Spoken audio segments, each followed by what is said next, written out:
Cucu atuk, kau rasa dunia sekarang ni sejuk sangat ke?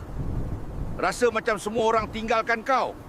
Bila jalan sorang-sorang dalam sunyi, kau mula rasa penat. Kau rasa nak duduk, pejam mata dan rehat kejap. Itu bahaya dia, cu. Bila kau berhenti melangkah, sejuk tu akan pelan-pelan makan kau dari dalam. Satu je cara nak hidup bila sekeliling kau beku. Kau kena terus gerak. Biar enjin dalam badan tu bergetar. Kau tak perlukan unggun api yang besar pun untuk panaskan diri. Cukup sekadar bara yang kau jaga elok-elok. Jangan harap dunia kat luar tu nak tolong panaskan kau. Api tu kau kena hidupkan sendiri dalam hati kau.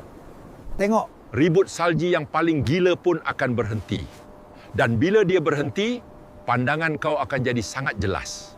Biar kat luar tu sejuk beku, asalkan dalam hati kau sentiasa menyala. Ingat pesan atuk sayang ni.